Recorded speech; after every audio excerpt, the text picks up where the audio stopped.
Okay, well, I have to re-record. Don't. Yeah. Okay, good. Sorry, I thought the card that I will be putting in, I've decided to clarify some of my reactions and mannerisms while I am here doing my show. Oop, probably should take that off the screen. I'm gonna blur that out. Anyways, I have to re-record some of this because I got some of the timing wrong. Because I'm going back and forth through old screen grabs that I have of Candace's timeline, plus newer ones that have updated information. I had to dig back through it all just to confirm that some of the things that I had found to be credible and also may be important to what this investigation is uncovering. I wanted to make sure that she doesn't have it in there. Because all the sources are pulling together, Ian, Barron, Candace, etc., etc. At least those three are the main key components that are going into Candace's timeline. And Candace is holding most of the information and most of the, most of the evidence and all of that we research. I'm sorry. Forgive me. I'm just a humble man. Trying my best. Okay? She's holding it all together. So I wanted to make sure after I recorded my first part of the video, which I will be splicing it into this video, cleaning it up, trying to get rid of that horrendous stutter that I have, that people that personally know me know that to be there, especially when I am nervous, which tends to be stage fright. But I want to go over Candace's timeline. I'm not going to hit every point. I will be putting it all up after I clean up and make sure I have all the updated stuff in the screen grabs that I will be sharing. I may put it over here on the side just to multitask, to keep the video shorter than longer than it needs to be. With that being said,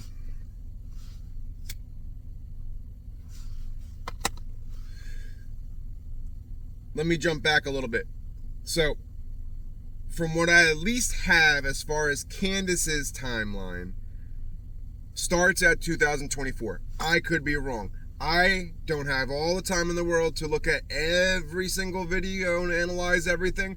I'm about 98% positive that I have watched everything that she has put out since the passing of Charlie Kirk. At least Candace. I have been able to watch majority of everything that Ian has put out and majority of everything that Barron has put out. So this is what I'm going to do. I'm going to start with my first input onto that timeline. Now, it is not 100% evidence, but it is telling. And it's not the whole interview. And if you were watching it when I watched it, you would be missing it and look over it just none the wiser. But now with everything that's come out, things stick out more. It's like watching a movie after someone tells you, "Oh, you didn't see that?" And then you go back and watch and you're like, "Oh, I missed it. It was there from the beginning." It was there from the beginning. Like watching Fight Club for the second time after you know the truth and you watch back and it's like, oh shit, those signs were there. It wasn't a cleanup edit at the end. It was there from the beginning. So now, I will start off with this. October 12th, 2023, on PBD's podcast, he hosted Charlie Kirk. Charlie Kirk and them spoke a few things. There was a core center, I want to say around time mark 23 is when it starts. 23 minutes in. Maybe a little before, maybe a little after. I'll put the section that I found interesting into the video, because PBD starts, they bounce around about the topic a few throughout the episode, but the main part that I really want you guys to see is PBD starts talking about how he has a pilot that works for him, or a pilot that he uses. He's from Israel. They share pleasantries. They talk about what's going on, their opinions, their feelings, yada, yada, yada. PBD goes on to talk about Egypt and how their narrative has changed throughout the whole war, the 12-day war, and the attack, and so on and so forth. Go, let's play the dark game. Oh, let's go dark. They're there. Okay? Yeah. All right. So I'm on a flight yesterday, and my pilot is the pilot I like. You actually met this pilot. Met him. The Israeli guy? I love that. He's the pilot. Yeah. So I see him. I said, how you doing? Not good. I said, okay. I said, what do you think about what's going on? Last time he was with us when we went to Milwaukee. Yeah. So, I like him. Yeah. So how you doing? Obviously not good. Family. How's family? Not good. Family in Israel. How about this? How about that? How about this? Anyways, I can't tell you everything we talked about, because I found out who he is and what he did, his job in Israel. Oh, very wow. Interesting. Very serious guy. He says to me, you know what, though? The Israelis community right now is very happy with Joe Biden. I said, really? Tell me why. He says, because he's got our back, and he's shown so many great things he's doing. You know, Blinken is going there, and he went and shook hands with Netanyahu, and you know, they're showing support, and they're with us, and they're saying pro-Israel, and they're saying this, and even Jean-Pierre, you know, came out and said a couple words. The squad. She went after the squad. That's right, which is kind of weird, right? Crazy. So okay, so you're sitting there, you're like, you know, maybe the center people are like, okay, these guys sound normal, right? Okay, so let's play dark. Did you need something like this for you to create a war to the point where the re-election percentage of a president goes so high when there's a war so you can get re-elected? Maybe. Is it because the amount of chaos you learned in 2020, the elections was so chaotic, so it increases the chance of you being able to win another election because the more chaotic it was, you can tell people what we're going to be doing and they're already accustomed to it. Maybe they'll be more open-minded to it. Maybe. Is it because maybe even on the other side for me that I think about Netanyahu and Israel, first of all, who has the best secret intelligence in the world? Mossad. You mean to tell me? No. You mean to tell me these guys have been that low-key underground for a year, Nope. built a city like the one in Israel, and they trained their guys to go in and how to break into homes and how to take people hostage, and you're telling me you didn't know? Seriously? And Egypt comes out. By the way, the story came out. It's like, well, you know, we told them, we warned them that something was taking place. Another story came out about Egypt. Rob, if you tell me what page it's on. Then they said they didn't. They're going back and forth. Yeah, and then they're saying Now they they're didn't. You're like, scared. so make up your mind. Did you know or did you not know? So what is really going on? So then I go a layer deeper, and I'll turn it over to you. Is, okay, did Israel almost, you know, because I'm talking to this other guy, and he says, I said, you realize what happened in 2014? He says, yeah. I said, 2014 when they, you know, the three girls were kidnapped, and then, you know, whatever happened, raped, travesty. Horrible. And then Israel comes back and kills 2,000 people. He said, it should have been 20,000. It should have been 200,000. So I said, where are you going with this? He says, well, listen, here's what I'd like to see happen in Israel. What's that? Only Jews live in Israel. Nobody else. We don't need to coexist. It's just not going to work out. Is this a way for Netanyahu's legacy to be he eliminated Hamas? Is this his way for saying, now I got the war, I got the card, I got the, you know, Mandate. get out of jail card for me to go straight up 100,000 on the blockade of Gaza Strip, 300,000 reservists you put up there. Now we're going to go groundwork. We're going all freaking out because the world gave us the permission to do so. Is that what it is? I don't know. I just keep continuing to have a lot of questions the more I think about it, because so these guys are coming up. So what, are we going to have another 9/11? And they're going to come and do what? They're going to go into your community. What are they going to target next? Where are they going to go next? What's going to happen next? Oh, can we? It's not a big deal. It's never happen again. Well, that's what we thought it was never going to happen. 9/11. Before 9/11 happened, nobody thought 9/11 was going to happen. Yep. So I just have way too many questions that makes me think about what the motives are. And if we go dark, I'll put all those things out there. Yeah. Then we get to the nitty gritty. We get to the clip that we have all seen a million times about Charlie. He does express that he is pro-Israel, but you could see that he is conflicted because of the facts. And he even stresses that his stomach, his gut, the feeling that we've all gotten from this assassination and prior, that his gut says, was there a stand-down order? Was there bad faith actors? Was there... He goes on about that. He plays devil advocate. But he touches them. You could see it in his head. He is conflicted. How did these guys not know this was taking place? So I've been to Israel many times. The whole country's a fortress. When I first heard this story, I still had the same gut instinct that I did initially. I find this very hard to believe. I've been to that Gaza border. You cannot go 10 feet without running into a 19-year-old with an AR-15 or an automatic machine gun that is an IDF soldier, right? The whole country is surveilled. And so let me just kind of go through this. We don't talk about Israeli politics very often, and most Americans don't know this. The last 9 months, Israel was on the brink of civil war. It's not an exaggeration. This judicial stuff, there were hundreds of thousands of Israelis taking to the streets because Bibi Netanyahu was basically redefining the Israeli constitution. That's not an exaggeration, right? He said the judicial branch has too much power. There were protests planned this week against Netanyahu, where they anticipated tens of thousands of people to take to the streets. That's all gone, Patrick. Netanyahu now has an emergency government and a mandate to lead. I'm not willing to go so far that saying that Netanyahu knew or there was intelligence here, but I think some questions need to be asked. Was there a stand down order? Was there a stand down order? 6 hours? I don't believe it. Israel's the size of New Jersey. When I took a helicopter ride from Jerusalem to the Gaza border, it's 45 minutes. Wow. 6 hours. They're live streaming the killing of Jews. Did somebody in the government say stand down? That is a legitimate non-conspiracy question. The whole country is the IDF. The whole country is. Yeah. And you're trying to tell me that they're going to concerts and kibbutzes and schools and by reports 6 hours. Let's say it's 3 hours. That's suspect.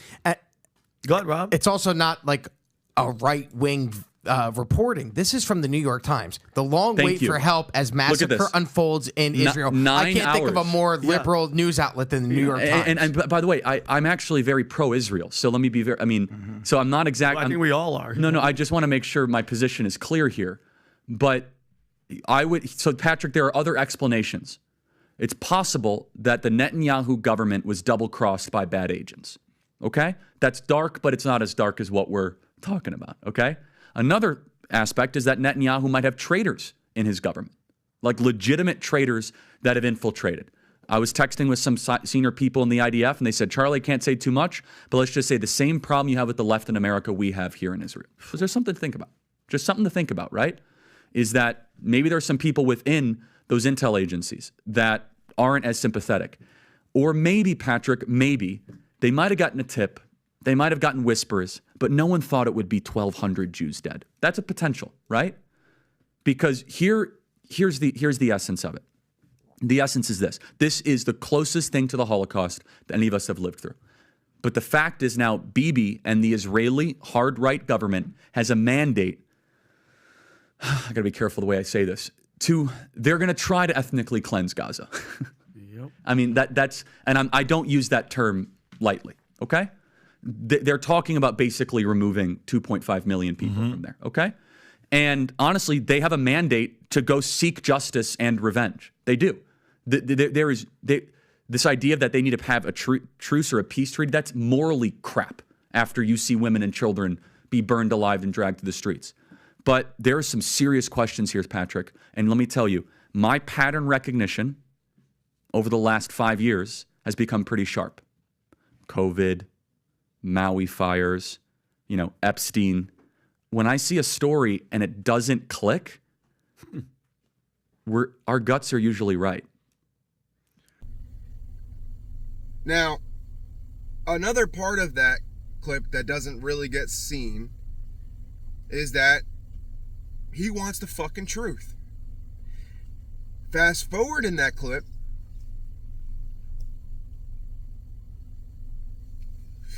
forgive me, there is the part after Charlie speaks where I forget his name.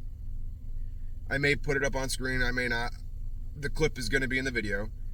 But after Charlie speaks his piece about the ethnic cleansing part, the gentleman who's on PBD's show all the time, the one that's been outspoken against Candace and everybody else, one of the biggest mouths on that show that's pulling the narrative in towards the Fed slop, says, almost like a shh, shh, be quiet. He talks about how the saying ethnically cleansing is a slippery slope, that term. And he's kind of almost like telling Charlie to fix what you say. You can see it in the face. You can see it in Charlie. You can hear it in Charlie's changing of his wording, cleaning up what he said. Yeah, this one's very weird. Can I comment on the when you use the term ethnic cleansing, that will make the hairs on the back. I'm not of your accusing them of that. I'm not. I'm just saying that term. I actually did some research specifically on that because that is a very slippery slope. And if you actually want to talk about what Jews and even Christians should be most fearful of, Muslims as well, is the concept of ethnic cleansing. So I just want to be very sorry to interrupt. Sure. I'm saying that's what they're going to be accused of. Correct. But if there are some people in public life in Israel that, Patrick, what did your pilot guy say? I want only Jews in Israel, right? Okay, that is a form of ethnically cleansing because 20% of Israel is Arab Muslim. Correct. 20%. And people don't know that. And I've been to Israel several times. I was there a few months ago, and I saw the protests. Yes. If you don't have to be expert at Israeli politics to understand the divisiveness of politics, especially in America. We understand Republicans, Democrats, blacks, white, whatever it is. Similar in Israel, there's the liberal faction, mostly based in Tel Aviv, and more the conservative faction in Jerusalem and throughout the country. And obviously, the more orthodox you are, the more you're inclined to be more right-wing thinking. But I think civil war is a little premature, but there is major contention going on there. The country was at a fissure point. Yeah, right. It was splitting. No doubt. Just like there was calls for potential civil war here. I sort of think that's a little aggressive. But you would agree it was hot. The country was hot. No doubt. Yeah. Just like the BLM riots here. Yeah, it was not a time for unity in Israel. The thing that I think just to think about when you talk about, I'm not saying you're accusing anything, that you just use the term. So the concept of ethnic cleansing is the biggest fear of the Jewish people. Okay? It's the whole reason that Israel was founded, because of the ethnic cleansing that occurred throughout Europe for millennia, right? Obviously culminating with World War II. But there's no doubt that that Israel could wipe out Gaza at any given point. But they do not want to participate in ethnic cleansing. Now, they would love to annihilate the terrorists. But if you actually talk about what's going around the world today, and this is what Israel needs to kind of take note of. That's what I was talking about, Patrick. I'm sorry to interrupt. This is a protest. In the summer, this every day, there were people in the streets. Yes, I saw this. July of 2023. The country was separating. This is such a hotbed issue right now. But if you talk about ethnic cleansing, look at what's going on in Azerbaijan and Armenia. Something that 110,000 Armenian Christians. Nobody's talking about that. Yeah. We've seen over the last couple decades, what happened in Bosnia. Bosnian Christians were killing Muslims. We've seen what's going on in Myanmar. Nobody talks about that. Okay. Christians are actually, there's an article right here from the Cato Institute. Who are the most persecuted people in the world? Well, it's actually Christians. It almost explains Charlie's fear of being assassinated, leading up to his actual assassination. He was saying to his friends the day before he got killed that he was afraid they were going to kill him. He was whether it was afraid he was going to get killed the next day or in general, he was fucking afraid. Now, I'm sorry. And I'm sorry if this gets me in trouble. But I need to smoke a cigarette. Okay. Now I'm gonna brief run through her timeline. I have 2 more points that I'm gonna fit in there. Okay? So her timeline, as far as I can see, starts with March 13th of 2024. Candace does her first episode regarding Brigitte Macron on the Daily Wire. On March 19th, she gets fired from Daily Wire. Mid-November, Candace begins communicating with Javier Pissard, who is also included in her email warning her that there's a threat and actual paid for and confirmed and approved assassination team set out for her. And Javier Pissard. So if he gets killed, I mean, regarding an upcoming trip to London where they agree she will interview him for the first time ever on camera. December 3rd, Candace receives the first cease and desist letter from Brigitte Macron's lawyer at Claire Lockheed. Candace does not receive it because it is sent to an unmonitored support inbox. Now, December 3rd, 2024, Candace receives the first... Oh, I'm sorry. I already said that. December 10th, public announcement that Satis, a French company, has inked a deal in Wilmington, Delaware for the hangar. This is important. And this is the information that I'm trying to acquire because I do have someone that works in that, or has worked and knows people that worked in that hangar. I'm going to try to get there, okay? Because I have to be very fucking careful. Now, the deal includes federal oversight as the hangar is on federal waterways. December 18th, Tom Clare sends a follow-up email regarding the cease desist. Candace again does not receive it. On the 21st of December, same year, Candace interviews Javier Pissard in London. All right? Now, we're going to 2025 now. I got to skip around because that's just the way I have all this information in here, okay? Let's see. January 31st of 2025. Let me put this out because it's fucking cold. All right.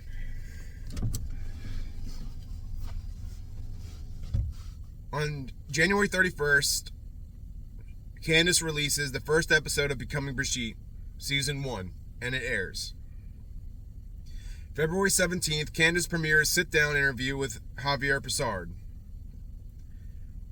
On February 24th, Charlie Kirk reaches out and tells Candace that the White House is asking for Candace to stop speaking about Brigitte. He tells her it is related to the peace in Ukraine and the sustainable reason for the Macron state visit. Now, I touched on this in my first video because I was reading her Instagram story, which does touch a good amount of this, all right? I just want to make sure I'm not skipping anything because I do have one thing coming up in April of 2025, but we're getting there, okay? We're getting there. Now, February 24th, yeah, it's okay, I read that one. The 25th of February, Sergio Gore calls Candace and asks her to stop speaking about Brigitte. The 26th, the very next day, Trump calls Candace and asks to stop speaking about Brigitte. July 1st, I almost skipped it. I just said it and I almost skipped it. April 17th, at least this is where I can find, I'm sure I didn't dig hard enough. It was the first one that came up, but it was without digging and digging to find another version of this clip. I found on April 17, 2025, I believe the man to be a veteran. I'm going to be putting the clip up as well. But he shows up to one of Charlie Kirk's events.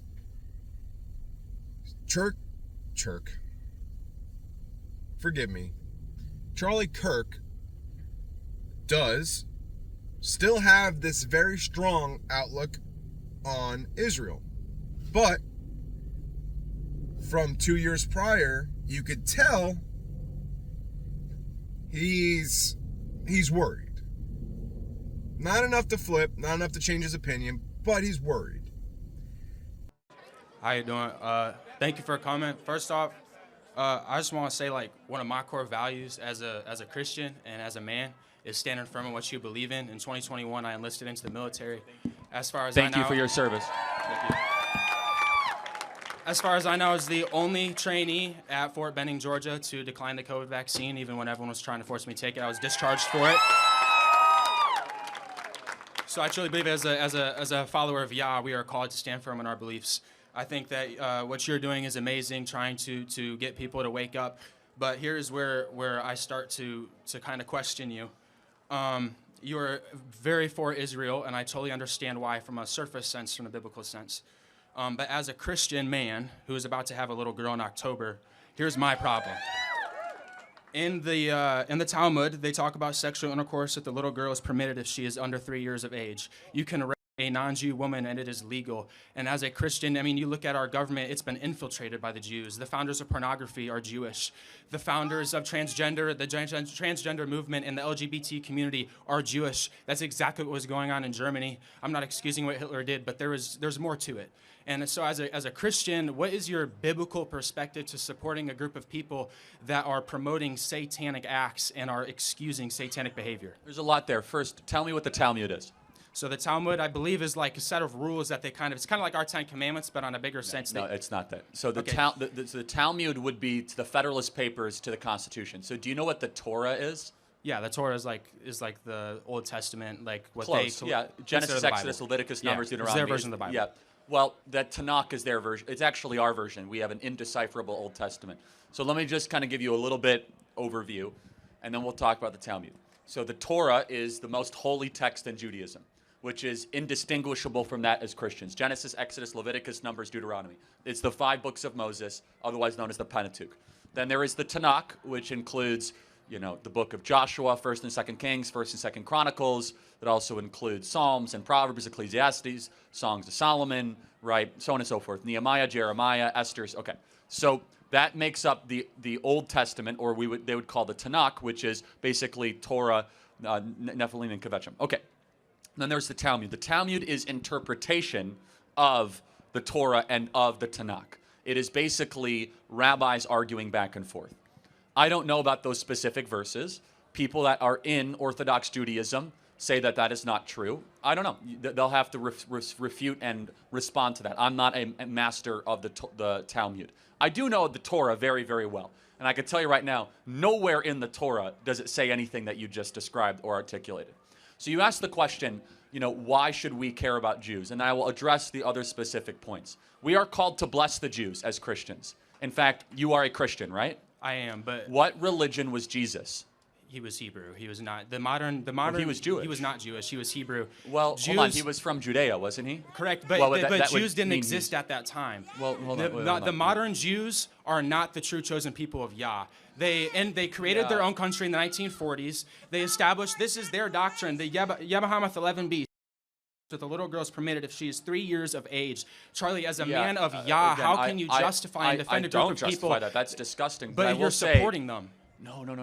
Time out. I will say, though, that I've never met a single Jew that believes that or understands it. I encourage you to find a rabbi and confront him with that. They have Talmudic videos all verse. over the internet.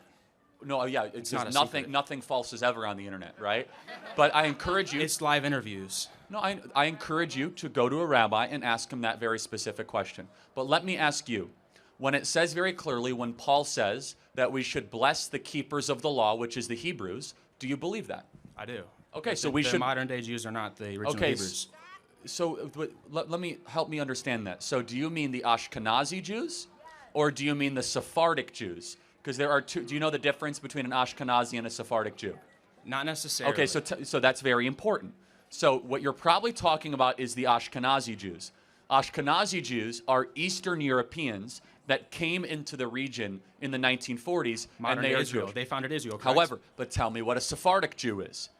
A Sephardic Jew are people that never left the region. They tend to be Persian. They tend to be somewhat. I'm Persian, half Persian. I'm Okay, Irish Persian. fair enough. But so Sephardic Jews are actually biologically indistinguishable than the original people of Israel 4,000 years ago. So not exactly sure where we're driving that.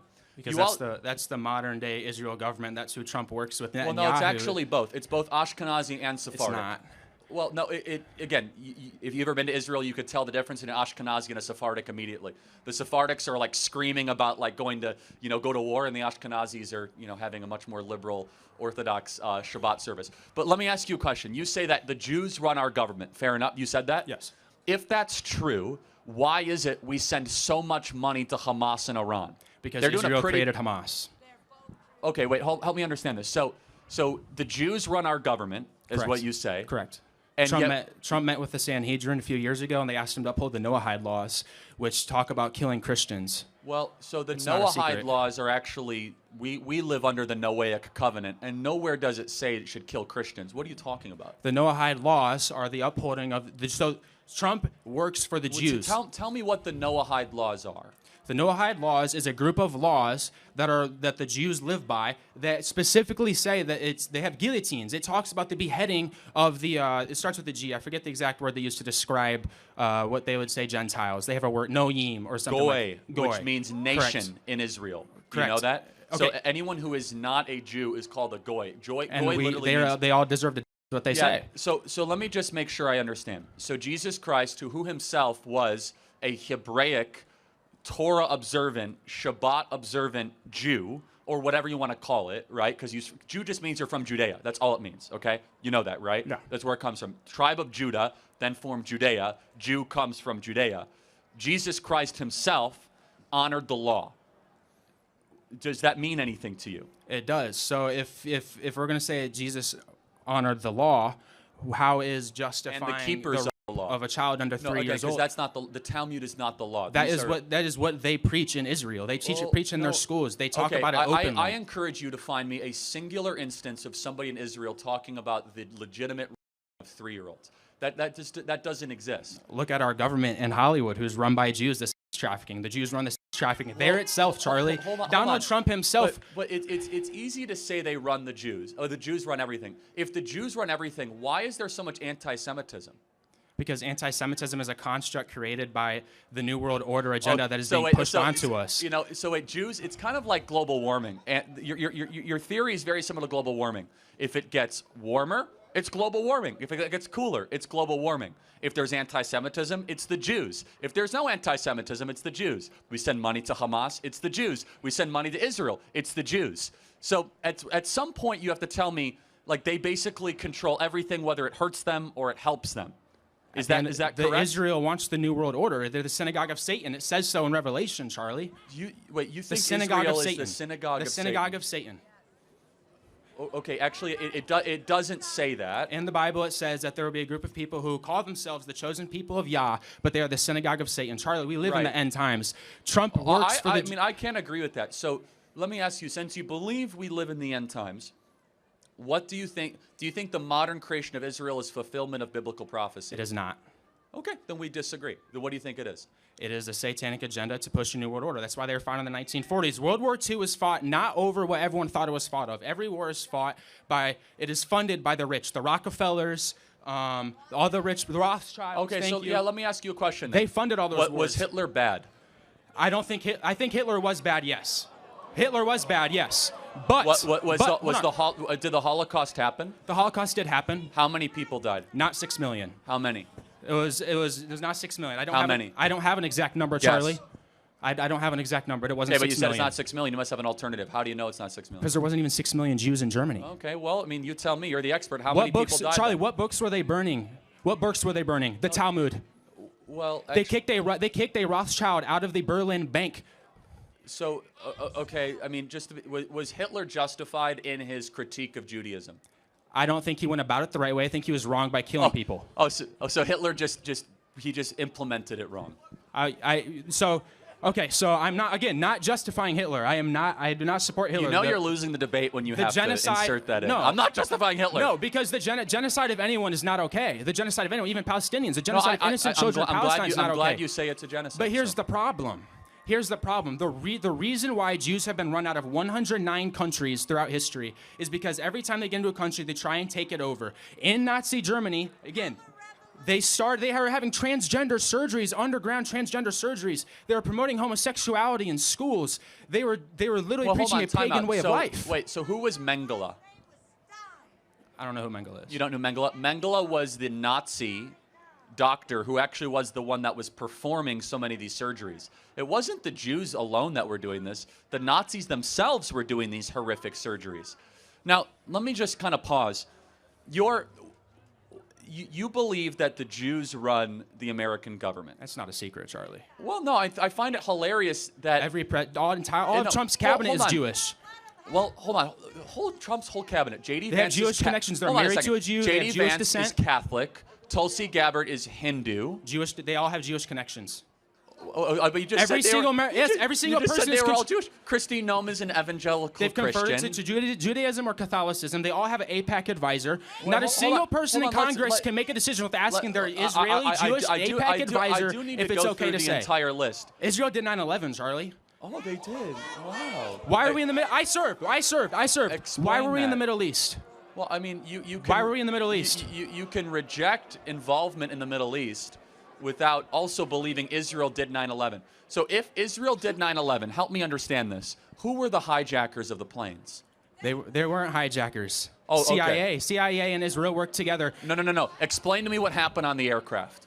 Okay, first off, what we have to understand, there's only one plane that actually crashed. No, okay, there were three. No, the building's imploded. Okay, if a plane's going to hit a building, why would the building fall down? Time out. Flight 93, did it exist? Flight 93 existed, yes. Okay, so who tried to hijack that plane? They sacrificed those people to make it look like Bush was targeted because they wanted to cover up Bush's involvement. So he just happened to be in Texas reading a book to elementary kids, and they're reading a sign on a Guys, whiteboard let me say that talked about towers falling, Charlie. Anti-Semitism. We've been lied to since the beginning of this country. Jews, Freemasons, all of it's a satanic agenda. Israel is the synagogue of Satan. They're killing innocent people in Palestine over the guise of sovereignty. New World Order is coming, Charlie. Guys, let me tell you. Anti-Semitism is literally a brain cancer, as you could see. How is this anti-Semitic, Charlie? How is it anti-Semitic? How is it anti-Semitic? How am I hating on Jews when I'm saying that they... you keep interrupting me. Israel did 9/11 is a rather anti-Semitic thing to say. Explain to me Flight 93 and the families aboard that lost their loved ones. Who actually was the hijacker? Was it a Mossad agent? No. Okay, who was it? The government put them there. No, who was it? They crashed a plane intentionally to make it look like George W. Bush was targeted. Who was the hijacker? No, this is important. They can never answer this question. Who was the hijacker? They didn't have real hijackers, Charlie. They were plants. Okay. So when they were plants, CIA, Mossad. Mossad created So when Hamas. they got the black box, of course, it was all just like a conspiracy. Just like they found the passport miraculously 2 miles down from the crash site in I'm sorry, New York. what? They just happened to find one of the hijackers' passports laying on the ground 2 miles away from the crash site in New York. It just happened to be there. They just walked up and found it. They just randomly happened to find a perfectly good passport. With that piece Look of it data. up. Look up the passport. Look, here, there's so much wrong with your worldview, but the biggest problem with your worldview is this, is that you are looking to other people to blame for all of our problems, especially a small group of people, albeit flawed. Every group is flawed. I'm not going to defend everything that every group has ever done. But I find it to be rather insidious and very treacherous, because you're going out of your way to try to create this big web of connections, and it's the Jews, and it's the Jews, and it's the Jews, and why are people overweight? Well, it's because of the Jews, and why are people sad? Because it's the Jews. I never said that. No, you're heavily inferring that every problem imaginable is the Jews. I did not say every problem. Well, I mean, he basically did, everybody, right? The problems within government. Within government, yes. But it does beg the question, though, which is that your obsession with this group of people is so unhealthy, and it's not merited. In fact, it's a passion for the truth. Well, I would say, the people that control our government, the people who control our government, pedophiles, Satanists. Okay, I actually think the people who control our government are secular leftist Marxists in the deep state. They're not exactly the Jews, but they're people that want to overturn Donald Trump being able to deport illegal aliens in this country. I think the people actually controlling our country are not the Jews. Actually, it's a combination of people that want to see the United States of America cripple and fall and keep open borders and mass inflation. The Jews. Yeah, exactly. It's your answer to everything. Charlie, it's the New World Order. It's in Scripture. Well, again, I read the same Scripture you do. You're heavily inferring and reading into Daniel and Ezekiel because and the Old into Testament Revelation. still applies. Okay, yes, I do. The Old Testament does still apply. Yeah. So yes, I'm inferring into the Old Testament. Yes, again, you're inferring a lot into the Old Testament. Have the Jews ever done anything good? No. Not the modern day Jews, no. The modern day Jews, no. The Yah's chosen people, yes. Yah's chosen people, yes. The modern day Jews, there's a reason they were not founded until the 1940s. It's not biblical prophecy, Charlie. There's a new world order coming. Trump and Elon are pushing it. They're controlled by the Jews. All they do is worship the Jews. Trump pulled Netanyahu's seat out for him. May God bless you and keep you. I will give you the Levitical blessing. I pray you wake up, Charlie. Yeah, thank you. Let me just say a final thought on this, guys. Anti-Semitism is literally a brain rot that stops your ability to think independently, and you start blaming everything on a very small group of people. And let me say, that has no place in decent society, even saying, well, Hitler wasn't wrong about everything. Oh, okay. Next question. Now, April 17, 2025, he has this debate or this talk with this gentleman at one of his events, the Change My Mind events. And this gentleman, if none the wiser, or without being in the know, would think he's fucking batshit crazy. He blames Israel for 9/11. He goes on. And I'm putting the clip there. Charlie argues back because Charlie genuinely believes what he is saying. He's not lying. He believes what he's saying. But it gets to a point where Charlie's like he's like, huh. And Charlie doesn't want to be a dishonest person. He's going to stand on his beliefs, but you could see that now he's starting to be conflicted because the gentleman is very confident and sure of what he is saying with some evidence, or at least, I mean, not physical evidence, but with some fact to his argument. Okay? Oops, don't want to turn that off. Now we're going to go to July 1st because we're approaching my next point. All right? July 1st, Macron send another legal threat. Now, then, we're missing something here. Hold on. I got to jump around to the other timeline. July 11th. Tucker Carlson speaks at TPUSA conference, and the donors freak out. He calls out Jeffrey Epstein, says that the people who serve in the foreign armies should be stripped of their citizenship, and muses about where Bill Ackman's wealth comes from. That's July 11th. All right? Now, I just want to make sure I'm not missing anything, because this is a very... I'm already missing some stuff. Once I get to what I'm adding in, we'll come back to the stuff that I missed. I apologize. Like I said, I'm new. I don't have a team. It's just me. I'm a father. I got a job. I'm a husband. I got shit to do. But this is important to me because this is important to the country and this is important to the future for my kids. Okay. Let me make sure I don't skip over anything else before I get to my next point. Okay. So, that's July 11th. The thing I want to add in is July 13th. Because now July 11th, Tucker's at an event at a conference, and now people are getting pissed. Donors are getting fucking pissed at Charlie. And I want to say, I almost want to say this is where Charlie's text messages come in. Just lost another huge Jewish donor. $2 million a year because we won't cancel Tucker. I'm thinking of inviting Candace. Someone responds, ugh.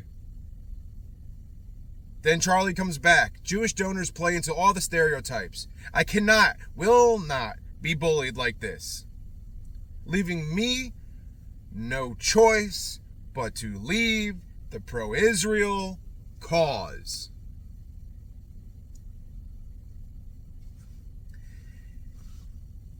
Then, on July 13th, live streams from TPUSA, Josh Hammer versus Dave Smith. It was a feeding. A fed Josh Hammer to Dave Smith. Maybe not intentionally, but... And what was interesting at the time, because I didn't know all the background stuff that I am reading now and that what's going on, what we're all finding out from sources. He was teeing up Dave Smith. Because we all know we cannot do this alone. So Dave Smith laid it out there. And Hammer's talking points failed because truth prevails. Now,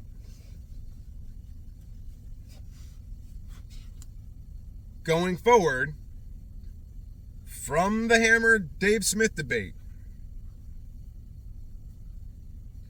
the next thing that happens, just making sure again, because I'm going to have to go back to early 2025. I believe it's early 2025. It is early 2025. Okay. Just making sure. Just making sure. I gotta make sure. Okay. Just want to fast forward again because I know I do have an updated. Okay.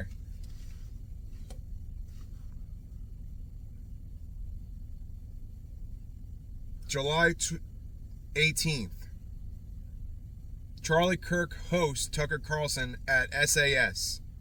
Tells Tucker to go max, calling out Israel and Jeffrey Epstein connection. Tucker also asks where Bill Ackman's money comes from. Okay, so she must have fixed that. So it wasn't July 11th. It followed the debate. July 18th, request from Turning Point's UVU chapter is submitted to Charlie to hold his event in Utah Valley. This is not able to be independently confirmed. So it was very much. Wait a second. Hold a second. Oh man, I'm gonna have to clip this in here. I'm gonna edit it in there when this happened, because I gotta look back, because I know for a fact that Barron has been reviewing all of Rob McCoy's sermons. Mikey McCoy's father, the amazing Mikey McCoy, who is a telepathic cell phone dialer, and walked away on the phone the millisecond Charlie Kirk was shot, calmly walked away on the phone. But his father, I wonder if the Google Trends are on here. I don't think so. I gotta find that out. the point I'm getting to is that when Rob McCoy speaks at a sermon, talks about how he is about to embark on a trip to Israel, it's either the day he arrives or the day after he arrives, the Google Trends in Israel spike, hitting and searching up the names of the hospital, the college, the shooter, the alleged shooter, the surgeon, everything that, all the Google Trends that Barron finds, they spike immediately following the reception of the holy Rob McCoy into Israel. And I'm wondering now, if that was happening simultaneously as the request for UVU, which would make a lot of sense. Now, what I want to go back and touch, because I want to make sure I keep everything in, is where are you information?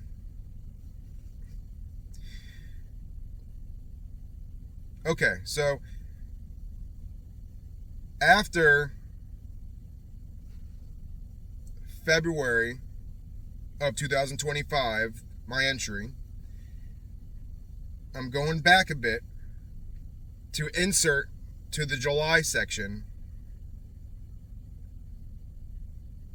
Now this is confusing me because there is no year component on this, because we got July 2nd, Rob McCoy. This is getting a little sloppier than I wanted it to be for my first episode. Solely just because of the way I have this logged in here, and of course they don't allow you to move the order in which you have things on here unless I just go back and screenshot them in an order. But making extra work for right this second is not necessary. So I am 98% positive that it's this year that this is referring to. That May 27th, the SUBTU flies into Provo with Walid Muhammad on board. May 31st, Charlie spoke at the Briggs for Governor rally in Phoenix, Arizona. I think this is 2024. Yes, this is 2024. It's either that or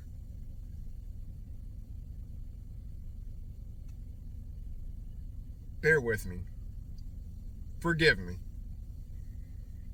Forgive me if you're actually watching my video. So, because on here, it's got the May 27th, May 31st, and then right below it, it says June 2025. So it's either May of 2024 or May of 2025. I'm assuming 25, seeing that we're jumping right into there. And the last thing that she has for 2024 is December. So I'm going to go ahead and say that is 2025. Sean Feucht, this is June 2025, is credibly accused as having been involved in fraud and embezzlement. Formal statement issued by multiple organizations. June 2nd, Egyptian Walid departs Provo. July 13th, Iran and Israel's 12-day war commences. Did I say July again? I'm sorry. June 13th. June 22nd, Operation Midnight Hammer, America bombs Iran. June 25th, Israel and Iran's war comes to an end. 25th. What is wrong with me? I can't. June 24th. June 25th, Governor Bill Lee takes a trip to France for Howmet Aerospace Engineering investment in Tennessee. This is only the fourth time since assuming office that he has made an international trip. This will lead to an investment to Tennessee from France. July 7th to the 9th, Bibi Netanyahu visits America. July 2nd, Rob McCoy formally resigns as the lead pastor of Calvary Church in Thousand Oaks. Pre-planned retirement reported in January. So I'm pretty sure we just left off from my initial reading of this with the booking of UVU. And that was July 18th. Now, going back to that, July 20th, BTT from Cairo through Paris lands in Omaha, Nebraska at 11:37 a.m. local time. Departs at 5:05 to head to Lincoln, Nebraska. It's the longest stay. Now, I want to say and insert something here because just, I think 2 days ago, Barron had discovered from a source, because Ian has been using his using AI and also on the books math, trying to corroborate the flights. And I will be putting all the flight logs in here too, of all the planes that are suspicious. And the problem that Ian was running into was times just not matching up, even through time zones. The transponders going out, possibly explainable. Being turned off, possibly explainable. But the missing times from flights taking off and landing in their destinations, there's gaps missing. Now, Barron received an email from someone who was a part of the military who had flown to and from Israel. They had spoke that there was a lot of times that they used Cairo as the cover, turned off the transponder, stopped in Israel momentarily, got back in the air, and turned their transponder on when they landed in Cairo. So it would look as if they flew direct to Cairo, and that missing quick gap was delivering things, picking up things, quick meeting, whatever it could be. This is a common thing they do. Okay? So I don't remember everything on this list. This is the first time in a little while that I've gone over her time her thing, so I'm not sure if she's going to even mention that there is some missing time, but that explains missing time. And if they're doing that there, I don't doubt that they're doing that on the other stops, possibly in the US, where there is missing times, because it happens here. So I stopped on the 20th, okay? July 23rd, Brigitte and Emmanuel Macron released to Financial Times that they are suing Candace in Delaware court. Now, if you've been following Candace, you do know that the flights that stop in Delaware, in Wilmington, Delaware, they have a habit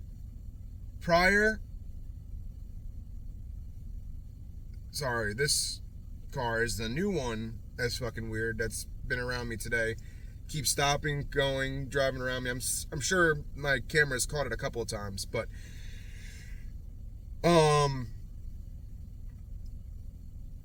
it stops in Delaware, and the people on these flights, even before France buys that hangar or leases that hangar in Wilmington, Delaware, they go to this building,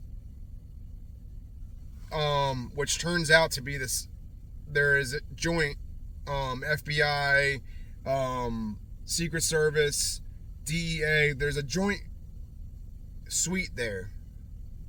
it is the same building in which Candace has her lawyers. Now, what would be weird is that the establishment of that office, would it correspond with the beginning of her using a lawyer in that building? Because from my previous episode and from what evidence we've gotten, France and Israel aren't the only two people that have their issues with her. Our own intelligence agency / government has their issues with her too. Before all this. So, and across the street, there is their lawyers, Brigitte and Emmanuel's lawyers. Now,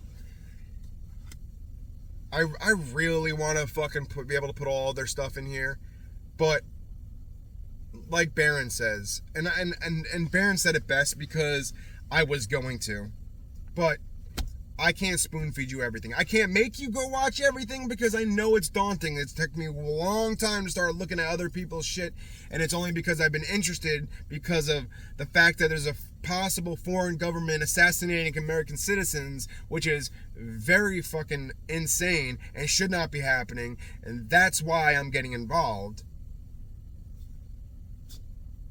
But if you want to know more,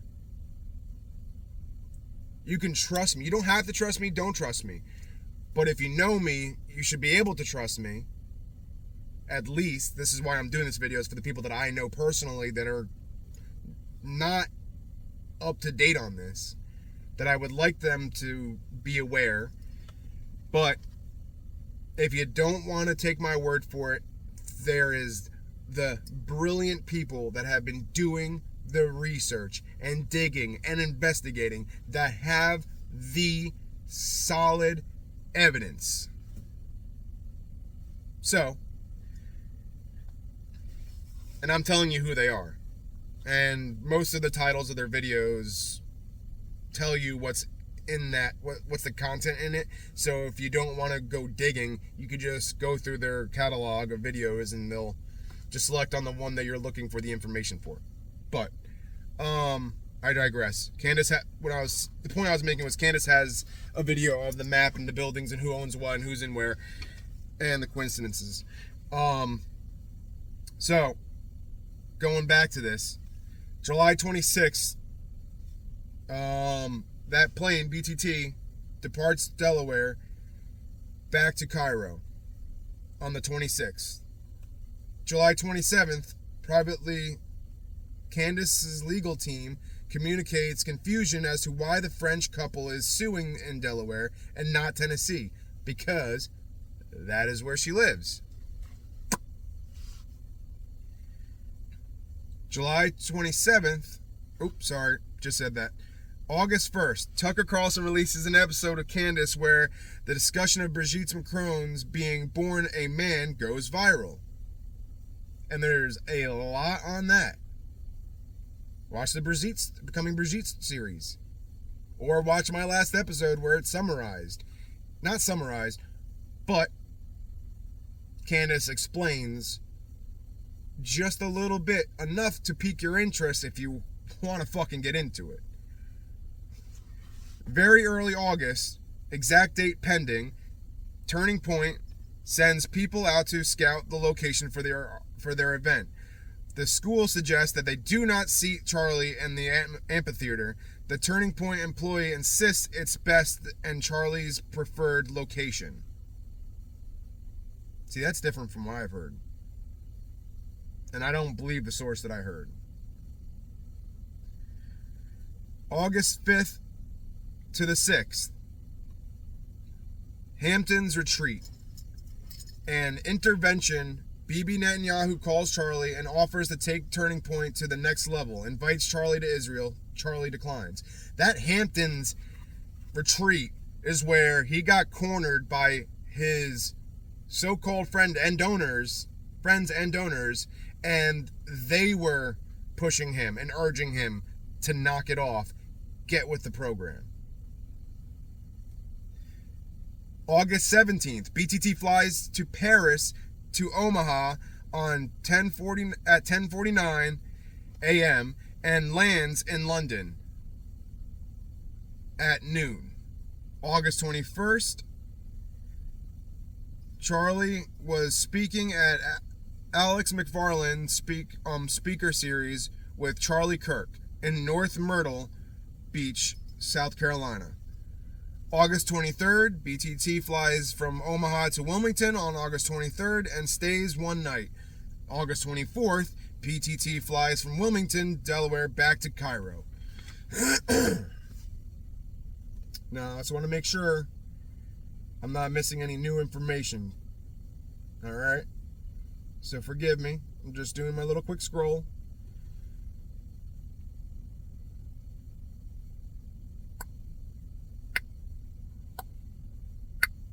I think I might be. I got September 3rd after the 24th on this one. Ooh, spicy. Gotta go back.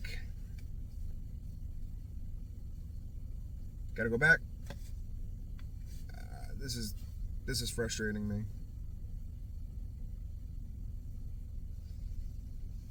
This is frustrating. I'm sorry.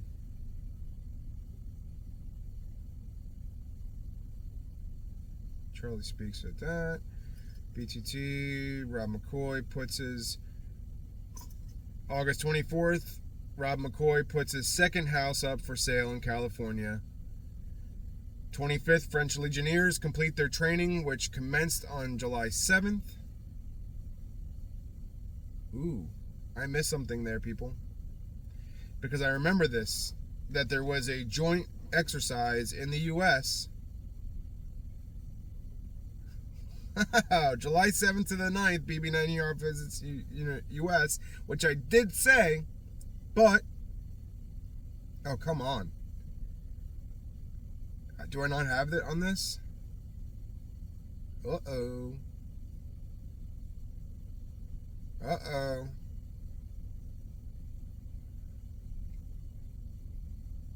Well, this is important, okay?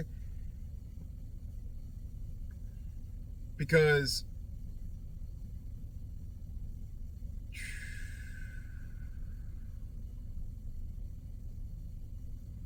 French Legionnaires complete the training, which commenced on July 7th. Okay, so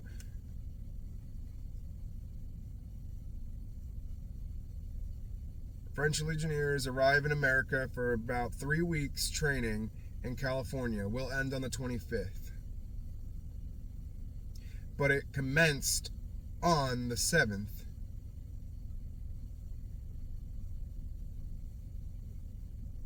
This is slightly conflicting just because I'm dealing with older parts of the timeline and newer parts of the timeline, and she's only showed in the newer videos the updated parts of her timeline, not the full timeline. So I have to jump back around to get the older stuff to sync it up with the newer stuff.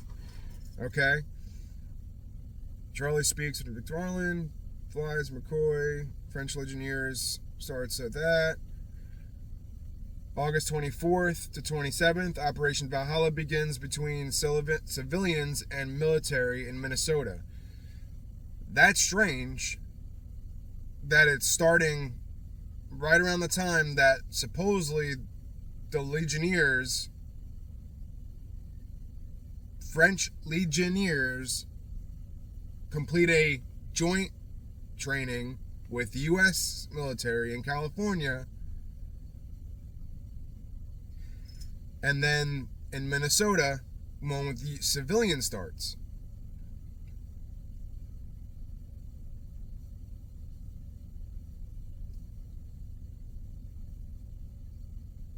Let me go back, just let me jump over a little bit because I know her newer stuff has stuff in between there, and it's important.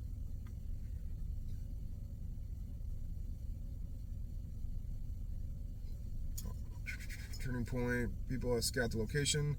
Hampton's retreat, Paris, Omaha, Charlie speaking. Yep, got that.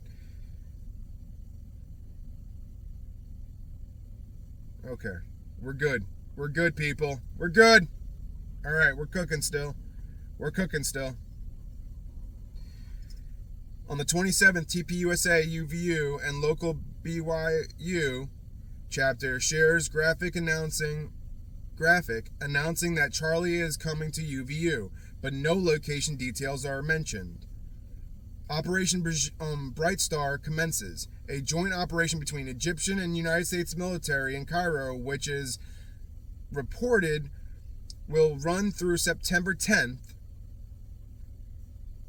September 2nd, Charlie sends out an email asking for Doge audit of his own company, announcing Justin Steriff as the new COO. September 2nd, just going back and forth, making sure we still got the same stuff. Just going back and forth, making sure we got the same stuff. I don't want anything to change on us while I'm reading this. Okay?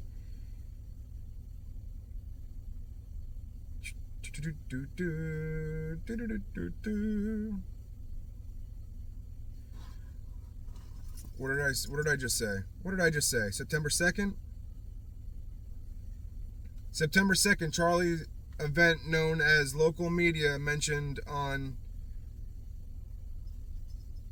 KMU, MYU, My Utah, and KU TV of Charlie Kirk speaking at UVU in the courtyard. September 3rd, Brigitte and Emmanuel Macron are photographed meeting with President Zelensky in preparation for meeting with 35 other heads of state.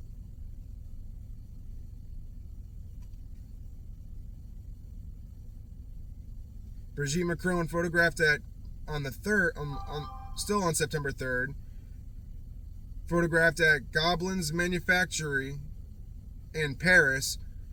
And this is, I want to make sure I put this in here because now Candace is noticed that there's a lot of purpose, explicit, all of a sudden, back-to-back, face-in-person events, almost like trying to set up for an alibi for Brigitte, okay? Which is weird because you're about to find out. Manufacturing in Paris with the French Minister of Culture for the official opening of Paris Design Week. She is also photographed welcoming President Zelensky, like I just had said, to Paris. He is in town for a meeting with 35 heads of state, which will take place the following day for a summit for a coalition of volunteers to strengthen security of Ukraine, or for Ukraine. September 4th, you know what? I'm gonna do this, make my life a little bit easier so I don't have to keep flipping back and forth. I'm going to screenshot this so I can bump it to the front. Make my life easy. Okay? Okay. I don't gotta go this way. I already got all that. Alright. Now we're cooking with gasoline. I got all that. Okay. Now we're solid. All right. So after that, on September 3rd, September 4th, BTT from Cairo to Paris, France, departs Paris at 9:11 a.m. on the 4th, local time, arriving in Minot. Oh boy. North Dakota, I want to say, ND, on 11:03 a.m., then flies from Minot to Provo, an hour later arriving into Provo at 12:46.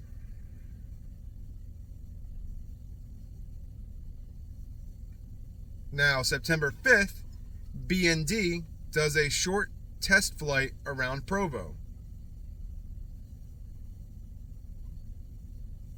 And then September 5th and 6th, Charlie was speaking at the Build Up Korea conference in Seoul, Korea, Mikey McCoy decides to pick up a camera for the first time. Now, I want to say something that I haven't heard anybody else say, but this is very fucking weird.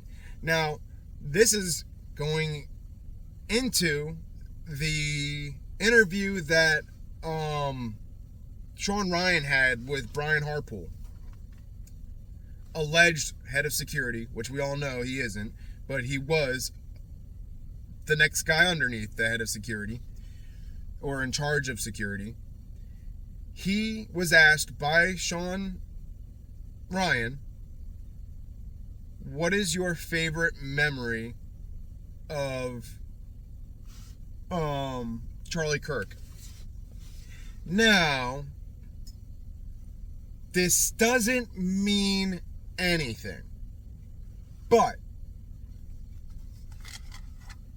if I like someone, my favorite memory wouldn't typically be the last memory or normal memory I had with someone. You know what I mean? It may be a good memory, but it's strange that the last, like, off-the-job memory you had with this person was your favorite, which, the reason why I'm saying, took place in Korea when they were, I guess, joking around about shit at dinner, off the clock. That's like a weird... It's like you didn't give a fuck about the guy, so the first thing that can come to your mind was just the last normal interaction. So you just grabbed the first thing.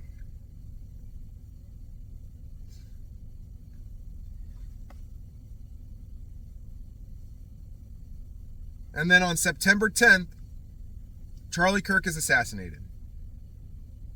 On that same day, Operation Bright Star in Cairo, the Cairo operation, formally ends.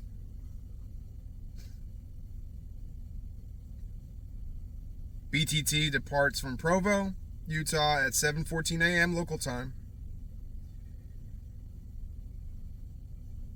Charlie Kirk is... Yep, I got that. Then September 11th, because it went from Provo to Wilmington, Delaware, BTT departed Wilmington after its night stay in Wilmington and heads for Cairo at 7:56 a.m. local time.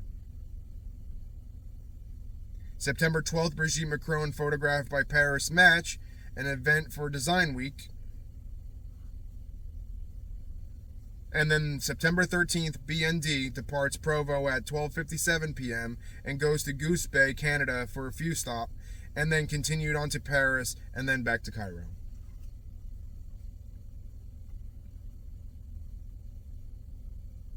So we have a weird missing from the public eye of Brigitte literally disappearing on the day he is assassinated. Like, well, I guess the night before, because that's the day before is the last time she is seen. Doesn't show up until after he's assassinated, back into the public eye. 2 days after, I'm sorry. You got a flight that weirdly that's been circling a lot of these weird places, even almost scouting out Provo around the time that it gets booked. It drops off a bunch of people. Well, not a bunch, but a good amount of people. Terry age males. Leaves Provo the morning of, empty, goes into this Wilmington place, as much of these weird planes usually stop, and then a plane leaves, like almost if it was taking whoever was left behind back to Cairo. But with those missing times, more than likely France or Israel.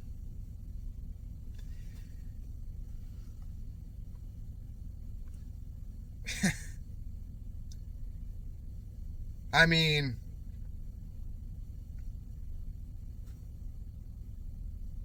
with the overwhelming evidence of something shisty happening and the blatant, obvious, almost in your face, you're dumb, so you're going to believe us narrative. 30-06. I mean, I can go on about that, but I can go on about how it's not, or why it's not alone, why he wasn't alone.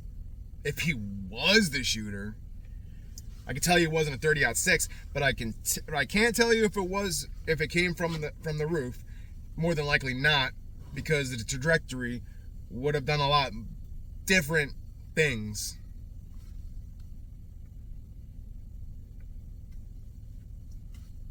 I mean, they are going to get away with it, and they will only get bolder and more confident in doing this if it isn't exposed and stopped, and if something isn't done about it. And for our weak leadership who stood on business when getting elected and prior to getting elected, and is clearly flipping, whether it was a Trojan horse or being compromised or just flat out afraid for your life, which I don't blame you. Either step aside so someone can, or do something about it. I know it's fucking scary. You're crazy or retarded if you think that all of us aren't scared. But it will only change when we all know and we let them know that we fucking know. Because knowing is part of the battle. It is. It's a part of the battle. But if we can let them know that we fucking know, and that we won't stand by, because we have the first, protected by the second,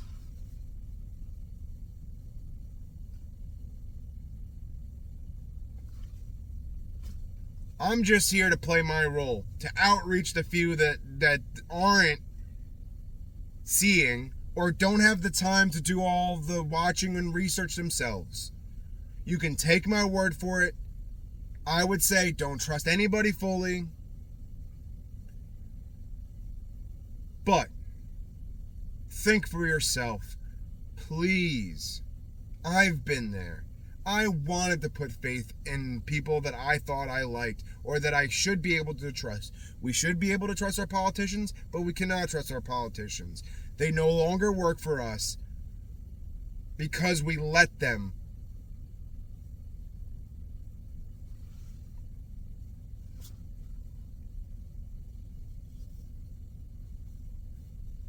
Watch Ian Carroll's response to Nick Fuentes if you believe the narrative, the Fed slop narrative.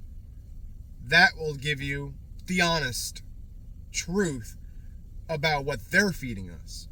If you want to know more on who or how or why, follow the rest of the investigation. We don't have all of it, but we are definitely getting close. And we need more people. We need more people to voice that they know. We need more people to voice what's going on. You don't have to do the investigating. You could just outreach and share, or make your own videos if you know people that won't watch shit that's shared, because I send a lot of fucking videos, but almost nobody that I know watches the videos I send, and I'm hoping with my face on the fucking video they'll watch it.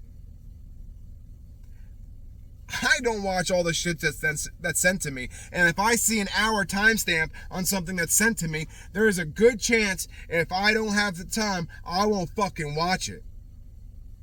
So maybe with your face or my face or any of our faces giving to someone that we know pique their interest enough to actually watch and listen and get educated and be aware and let them fucking know that we're aware and let them fucking know that we won't let this keep happening. This is not just the future for us. It's a future for our kids. It's a future for this country. You can bury your head in the sand or you can get the fuck up and do something about it. We're adults now. We're the ones that gotta fight this fight. Not our parents, not our grandparents. It is us. And if we want our kids to grow up to be men and our girls to grow up to be women who are proud and have fucking like pride and have self-worth, it is up to us to stand on business, to stand on for what we believe in, and so they do the same when it comes down to it. Otherwise, it'll only get worse, and no one will ever stand for shit, and we will end up continue to going down this rabbit hole and end up being owned and ran by the people that do not deserve power. The fucking I can't pronounce that word right now because I'm fucking fired up. The people that do not deserve the power. They're deviant, pedophile, fucking sex deprived, not deprived. Like, I mean, they're it's the most fucked up people in power. And if they're not that, they're either too chicken shit to do something about it.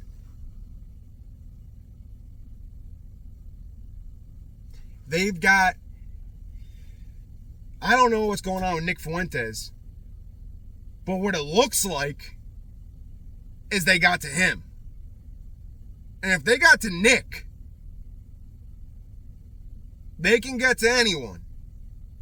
So don't stay quiet. If you don't want to do a full video, do a clip.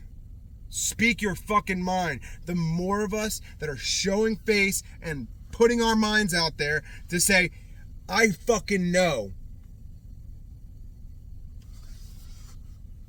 the more they'll fear to do it. They're almost doing it in your face and bragging about it. What are you going to do about it?